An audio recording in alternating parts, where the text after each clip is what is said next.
Ok amico, ti rispondo subito. Allora, dire troa Christine de Lupin è un modo di dire napoletano per intendere la pignoleria nel fare qualcosa.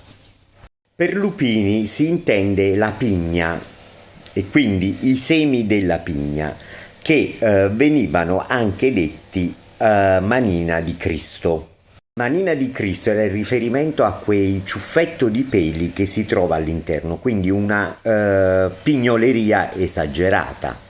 Oltre a dare questa spiegazione, diciamo, più razionale, c'è da aggiungere, per quanto riguarda questo modo di dire Cristo in Delupina, c'è una leggenda a riguardo che si riferisce quando Erode cercava il Cristo bambino per ucciderlo e si narra che la Madonna si nascose in un cespuglio in cui c'erano i lupini che la ricoprirono per proteggere sia lei che il bambino dal massacro.